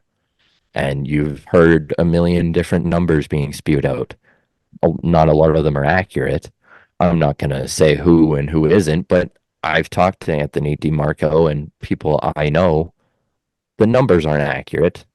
Travis Konechny's camp, yeah, they started at 10.5 mil or whatever, but that's not how much he's going to get. No. That's his agent saying, here's our high price. We're highballing. This is what we think. Obviously, he's not going to get that. That's ridiculous. But he's also not looking at 9.5 mil. Like, it could be anywhere from 8 to 9. Like, it's just, so I don't know. I mean, I think there can be a case made for trading Travis Konechny. We've talked about it here. I'm not for trading Travis Konechny, but I can also see the benefit in it. And if the deal is a good one, you have to take it seriously. And I agree with you. You have to be aggressive. So if you can tie a Konechny deal, you will take a step back in the short term. That's without a doubt. But if you get like, a younger player and a top prospect or a top pick in the draft, like if you're getting a number 7 and a good prospect in the mix, like, yeah, you can retool your team that way too and try to time everything together. I think everything should be explored 100%. Yeah. Outside of trading Michkov and arguably Tyson Forrester, like obviously, you pretty much should be, you should be open to trading pretty much anybody on the team at this point. Yeah. As you're building, you try to build your roster. We saw that with Florida. Yeah, and with Scott Lawton and everything, you can't make that mistake again. If he's been in this trade mill and all these rumors for like the past 2 years, and you haven't been able to pull the trigger, and I can't remember how accurate or if that first round pick for Scott Law, that rumor and all that stuff was true or not. But if you're not taking a first round pick for a guy like Scott Lawton, where he's clearly declining, you can do that in a rebuild. There's certain guys you can argue TK can stay, but Lawton's on the I decline. I actually do. I don't know if I would agree that he's on a decline yet, but I do agree that he is the move to make Yeah. And because but you have even if he replacements for him too, right? With yeah, Paling and you Hates. that's where I'm confused. You re-signed Paling to be that next Lawton. Well, both are still here. So I don't know what your end goal is there, especially if you've gotten offers for Lawton I and then think you that say, oh, I think that's the Ottawa trade. To be honest with you, I think that yeah, was a Lawton and maybe a second for that 25th pick, something like that. yeah, I don't know. yeah. Like there's just so many different rumors and ideas with Lawton, but then you come out and say our price for him's too high because he's a great locker room guy. Well, you didn't mention his skill on the ice, and you just declined possibly, who knows, like 3 or 4 trades for him because they weren't good enough for a guy that's been around since 2011, but he hasn't been producing to the level that you would want. Like, and he's not young either. So, I mean, you just have to take the risks. You have to be more aggressive. You like you cannot decline a good trade for TK. If it's an amazing deal and it's heavily favored in the Flyers' way, I would be astonished if you decline that because you would rather pay a guy 9 mil plus for X amount of years rather than gain assets and possibly help the rebuild. Like it's a fine line. I don't know. I like your idea with TK still being around with Michkov, so Michkov doesn't feel as much pressure. I like that idea, but I just don't know about everything else. Sure. And look, there's a good amount of people, and Charlie O'Connor is one of the, I guess, the most popular people saying that, right? Like he likes TK. He's not going to be upset if he resigns here, but he thinks for the rebuild it would be a better option to move him, get the assets, and try to time your window together. I'm a little more like you need a right balance of veterans, and I just think Connect needs the right type of player to play on this team. But the Scott Lawton angle, that is the guy where I'm like, look, dude, you're 30. I got Noah Cates. I got Ryan Paling who can do what you do. You you sit somewhere between the bottom nine and he's like kind of a mixed guy. I totally see the value in him. I like him. His production doesn't even bother me that he's like a 40-point player. But I kind of look at his age where like, okay, like by the time that we are ready to compete for a Stanley Cup, he'll be like 32 years old, right? Yeah, Maybe 33. And he's going to need another contract eventually too. We're not going to be re-signing him at that point. So if you don't move him this offseason, you must move him next offseason. You cannot hold on to him for that long, even if you like him and all that, because he will not be fitting into this team. And you should maximize your value, which is right now.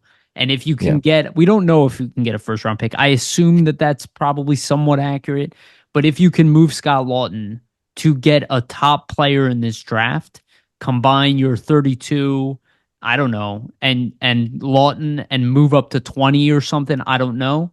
That definitely needs to be considered. Like I like Scott Lawton, I get the coaching staff likes him, but I like what you're saying and I agree with that. I was like, go out and get that serious piece that will change your franchise moving forward. I wouldn't like it just for pieces. Like I wouldn't be happy with like a late second round pick and a guy who like is Ryan Paling's level. That yeah, doesn't really appeal to me. But if I can use him to move up in the draft and get an impact player, like the way that Washington got the best of or I'm sorry, where Nashville got the best of Washington, where they traded Martin Erat for Philip Forsberg. I'm not saying we're going to get a trade like that, but if something like that is available and you can get a top young players like 20 for Scott Lawton, yeah, you should do that. You should do that. mhm, And that's kind of where I think the Flyers need to look is like guys like Lawton who are not elite players, who are not hard to find around the NHL, even though the intangibles, like a Nick Paul is out there. He does a similar thing. Like those type of guys, not that they have no value, but they're there for a playoff run. And if we're not playoff bound every year at this point, and I can get a high, some kind of great asset in return, you got to consider it for sure. Yeah. And his value is not going to be any higher than it already is. Right, exactly. It's been at its peak, and he won't get better years than what he is. Yeah, because of the center market and what it's been the last 2 years. It's not necessarily to his credit or his play, but it's just because of the value of everything and what it's been. The market's been pretty bad the last couple of years, and it's only going to get better with Draisaitl and possibly other guys being big hits on the market, and then suddenly you can't move Lawton. And then arguably if you don't move him, and then he's here in 6, 5, 4 years, and then he chooses to hang him up, or you don't re-sign him then too, what was the point of keeping him?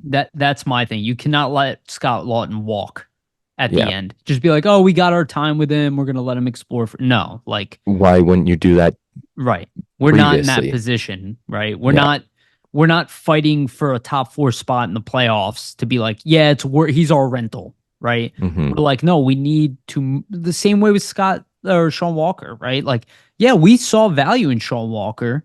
We all liked him, but we're like, no, that first round pick is more important to us than Sean Walker, to the point where we're even willing to take a bad contract for a year to get that back. It's like, I think Lawton has to have a similar, they have to have a similar attitude to Lawton, because you can find a replacement for Sean Walker. You can find a replacement for Scott Lawton. That's where I'm not 100% with the TK thing, because I'm like, and I wouldn't be like super upset if we got a great return and we moved Konechny, but I'm like, Konechny is hard to find. Lawton, a lot easier to find a Lawton out there, right? Bottom 9 guys, bottom 6 guys, or bottom 4 defensemen, a lot easier to find than those top upper echelon guys that don't usually move. That's where I'm like, it's going to be a lot harder to find a TK than I think people realize to replace, especially in the somewhat short term. I don't think he's going to decline, but I understand why people believe he's going to decline, right? Yeah. Most players do, but I do think he's on the Marchand track. Whether that's a risky assumption or not, that's kind of where my head is at. Is like, I think he still has another level to hit as well. I think we're going to see that this year, and I think he's going to be the one that plays with Michkov also. Yeah, personally, and it's just like, you have to realize what you have and what you don't have, and you don't have a lot of talent on this team. And Lawton's not a talent guy. He's more of your bottom 6 impact locker room guy. We have a bunch of those right now. I was under the assumption that, we do have a lot of those guys. And I was under the assumption that Hailing was to fit that role. That's why you signed him for another 2 years. He is a younger Lawton. He is your bottom impactful guy. And he got on the score sheet. He with made a leadership difference. Abilities too. Yeah. He always found a way to contribute. And he's supposed to be your next Lawton. Well, Lawton's still here. You just signed Paling too. It just doesn't make any sense. Like, you have your replacement for Lawton. You found your replacement. You don't necessarily have your TK replacement, and it's harder to find that kind of guy, like you said. But I think you found your Lawton replacement, and he's only 21 or 23, 21. No, he's 25. He's 25. 25, sorry. I thought. Yeah. No, it's all good. But even that's 24. Yeah. Yeah, even that's a lot younger. He's got 5 years. He's 5 years younger. So that fits your window, right? With the other guys we have. Yeah. So it doesn't make sense. So let me add to that, because it's actually one of our next topics. And I think it wraps right into this. Guy like Elliot Denoyer, right? You want to talk about a Lawton replacement? There's your 21-year-old Lawton replacement. He didn't have a good year last year in the AHL, but you're going to have to give him an opportunity sooner or later. I'm assuming that he's going to have a better year this year. Sometimes players take a step back. Again, development is not a straight shot up, but he brings a lot of the same utilities that Lawton does. What do you think about a guy like Denoyer? Do you see him kind of stepping into that role? Like, if they were to trade Lawton, which I think is still on the table rolling into the draft here, or at the very least at the trade deadline, this upcoming trade deadline. Do you see Denoyer kind of being that guy? Um, I don't know.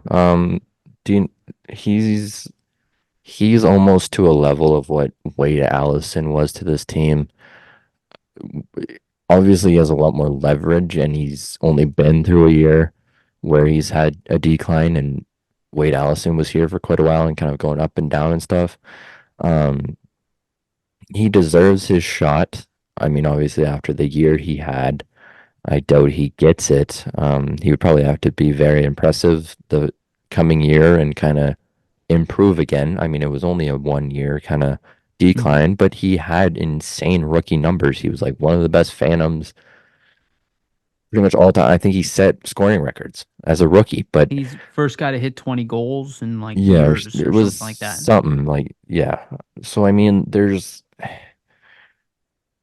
you can't pull the trigger yet and say he's not gonna pan out. I mean, obviously prospects age out and there's a window for them and there's certain guys that work out and some don't.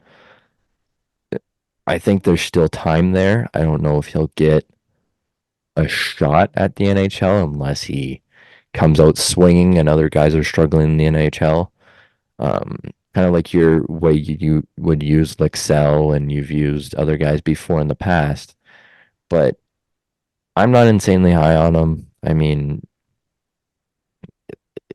he seems like more of a depth guy at the NHL level and not more of like a scoring kind of Sure. sniper piece. I think he'd be more of like a kind of how Nicolas Aube-Kubel was used. He was in the juniors, he was a great scorer. He was a point guy. He went in the second round, but he stepped back and realized as he got to the NHL and the AHL level, he's a lot better as more of a grinder and kind of a Yeah. fourth, third line body and more of a locker room presence. And he knew what he needed to be to play at the NHL level and win a cup. So it's kind of taking that medicine and kind of realizing what you are as a player when you're developing and in the AHL. And some players still progress and then some kind of decline. So, I mean, I could see him being more of a QBell kind of player at the NHL level. Is that as a flyer? I don't know. Um, but yeah, I think that's his ceiling. I think he progresses or improves off of what he struggled with last year, but I don't see it being an insane fix Yeah. turnaround sort of thing. Yeah, he has to really show up at camp to get any kind of attention from Tortorella at this point because he did not have a good season at all last year in comparison to his first year. So I think he can be a bottom six forward in the NHL, but we'll see. Not if he does that again, like a guy like Zayd Wisdom who's kind of disappeared from the score from the depth charts. You kind of risk kind of falling into that. There's going to be a bunch of new names coming in, and again, these Denver Barkey will be showing up. You know, Avon might end up taking your place. Who knows? There's just going to be other guys that are going to continue to grow, and with the Flyers bringing in, um, what's his name, Eklund and Abels, that's going to make it even a little harder for you to stand out now because you got two veterans to kind of play up to. So we're both looking for NHL shots. So it's going to be interesting, but I'm hoping Denoyer can turn it around. But when I did think of Scott Lawton initially before Paling came here, we all thought that that would be a replacement for Scott Lawton in the bottom six. We'll see.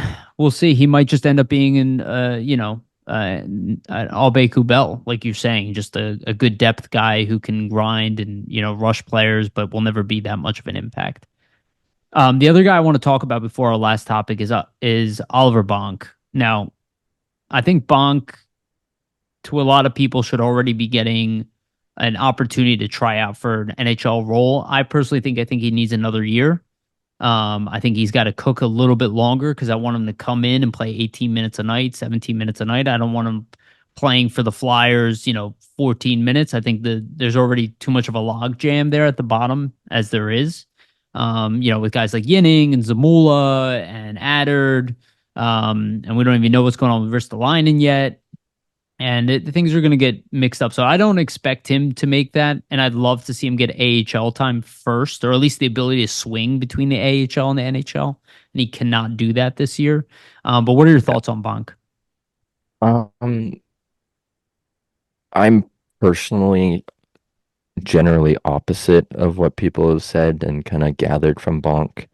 I agree with you as well. I think he needs more time, especially with the logjam that we have on defense now, especially if you're going to re-sign Zamula and you've already re-signed Sealer and you have Ristolainen on the back burner right now. Briere said he was going to re-sign all the RFAs at the NHL level. Like, So like I personally don't agree with that either. I think it's time to move on from Zamula. I think it was time to move on from Sealer. I think you should have traded him at his ceiling. He should have gone with Walker, but it is what it is now. I mean, you have a log jam. And yeah, it's make or break for Bonk right now. If he goes to training camp, he has to impress and make it into the NHL because what if he is lights out?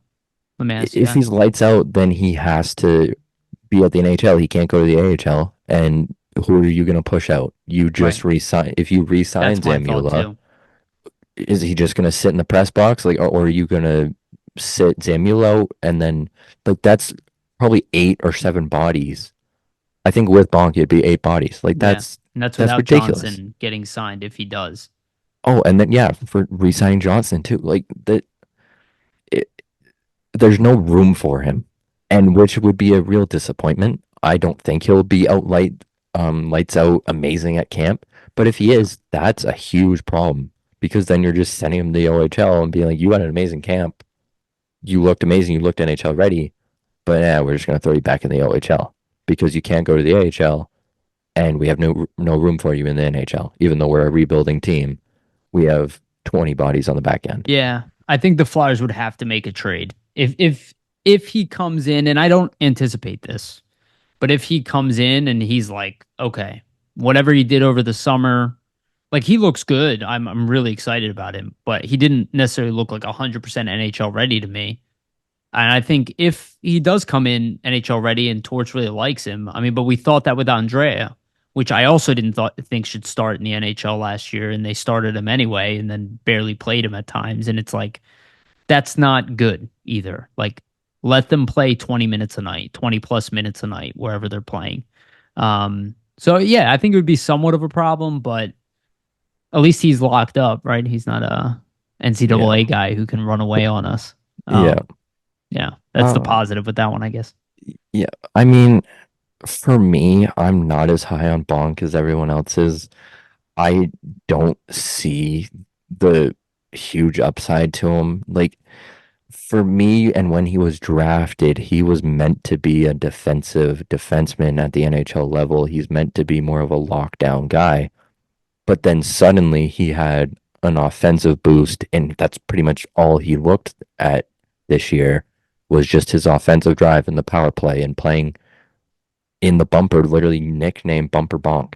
So to me, would have to decrease to then come into the NHL because that the way he plays offensively, I don't think that's going to translate to the NHL, and a lot of people don't either. Like he can't just sit in the bumper and shoot one-timers all the time. That's not going to work. And London is just a literal powerhouse. So whatever he does, it's not looked at or considered very much because his teammates around him and the team itself, they cover for him or they prevent it because they're just so overpowered and so offensive driven. And that's the team he plays for. If you put him on a more defensive team, like say the New York Islanders, for example, whatever their level of OHL would be, right? Like they're more of a defensive kind of come to us more team. And the Flyers have seen that before and like overtimes, countless times. If you put him on that kind of a team, I don't think he's as strong. I don't think he's as confident. And if you put him on the Flyers roster right now, I don't think he's as good as he is as a London Knight.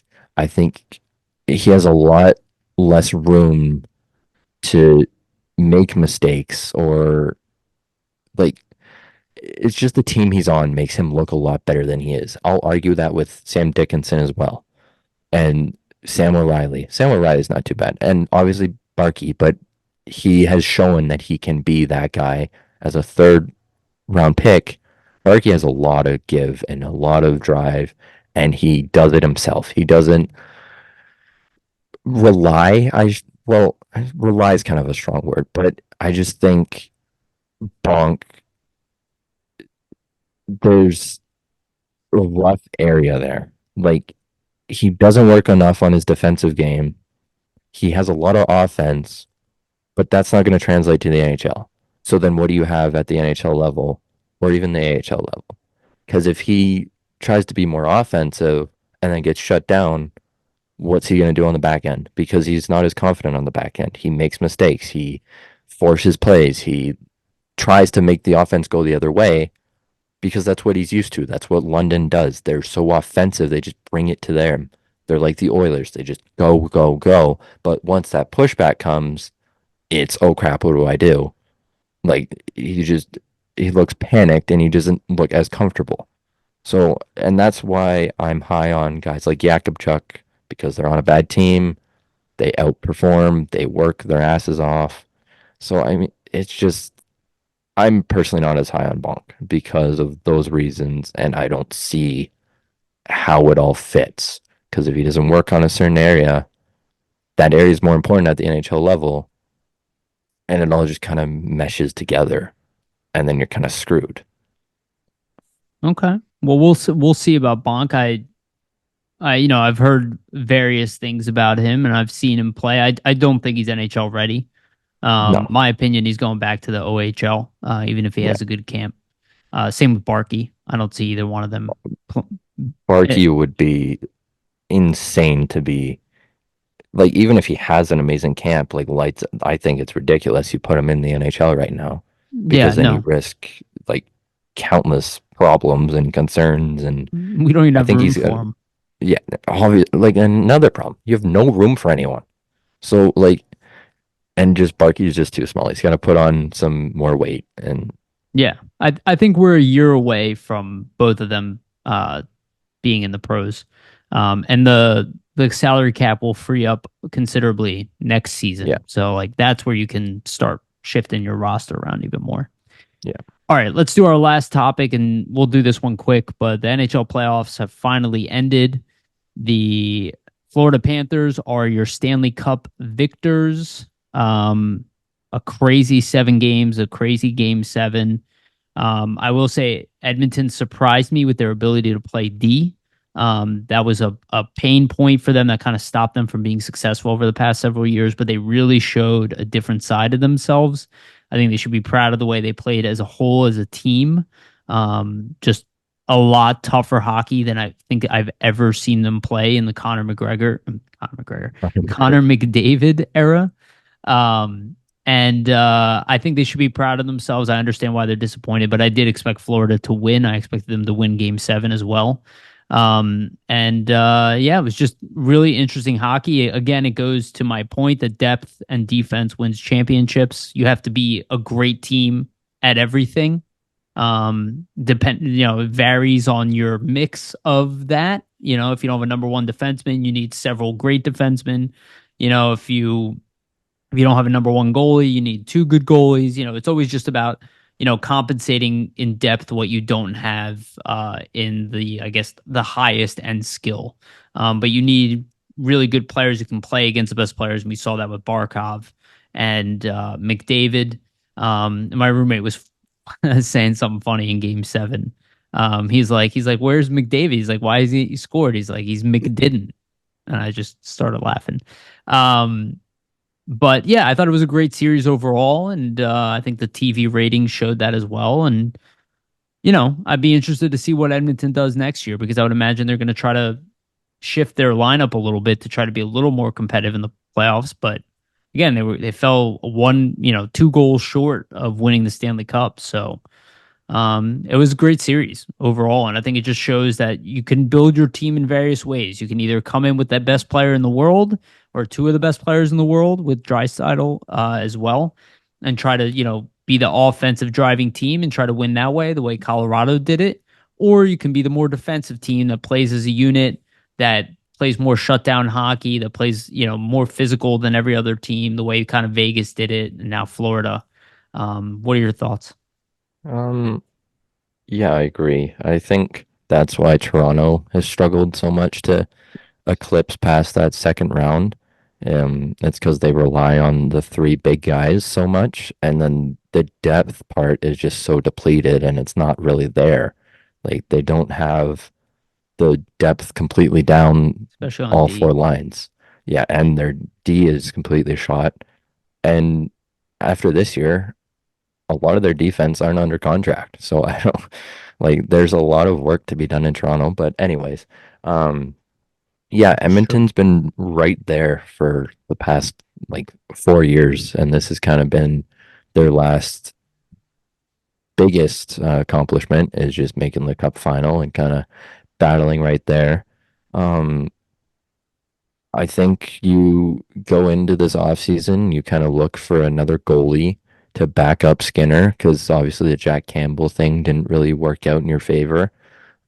You might have to try and move that contract somewhere or another to get another goalie in because Skinner can't play 40 plus games and then carry every game in the playoffs. He obviously struggles sometimes. Like he's a young goaltender. His confidence isn't always there. He has a bad game where he lets in five, but then you bring in another goalie, he can cover that. He can be the backup to Skinner. You can have a 1A, 1B, kind of what Philly had with before everything went sideways. You had Hart and Urson. So, I mean, you do that and move a couple pieces, you're right there again. So I don't think Edmonton's done. I don't think they're out of this completely now that they've had their shot and then they just go away. I think they'll be right there again next year. Hmm. And hopefully years to come because I mean it's a great hockey team. You obviously want to see McDavid get a cup eventually. But yeah, I mean it's congrats to Panthers and former Flyers. That debate will never end with Bobrovsky and Stolars and all that crap. So um yeah, I mean, it was a good series. It brought in more fans, people that didn't even watch, tuned in and paid attention for once. And so, I mean, it was definitely one of the best playoffs, and it always is. I think it's the best s- postseason out of any league. Um, the best and the hardest trophy to win in any sport. Um, but yeah, I mean, Edmonton's right there, and Florida, they're probably still around there too. I mean, they got to lose a couple pieces with free agency and UFAs and RFAs, but they could definitely make an argument to try and go back to back. They definitely have the talent. Realistically, it's just the healthier team that wins too. McDavid and Draisaitl were just dead near the I end. think They were, McDavid had a torn abdomen or something like that. yeah, and Draisaitl had a broken rib and a finger. Like it just shows you how tough hockey players are, and they That's just play why through it all. that's why I always say depth wins championships Yeah, because that's the because reality. Yeah. yeah, once your two guys or your three guys kind of waver, or they get injured, your depth pieces have to come. And obviously, Edmonton's did. They played a huge role, but then at certain points to make it go to 7 games, but it was kind of just hit and miss near the They seventh. ran out of gas too at that in that Yeah, third period. you can definitely tell when Edmonton isn't playing their game. Edmonton loves to just drive offense and just basically shove it down your throat and just overwhelm you. But you can definitely tell when they push back and then they're just overwhelmed themselves because they don't play a defensive driven game. They're more offense. They bring the offense to you. But once you turn that switch and push it back on them, they don't know what to do.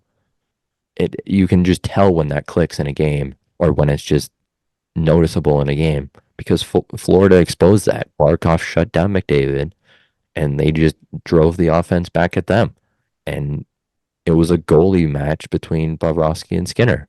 I said it when the series first started. It was going to be up to the goalies because either could just fall apart.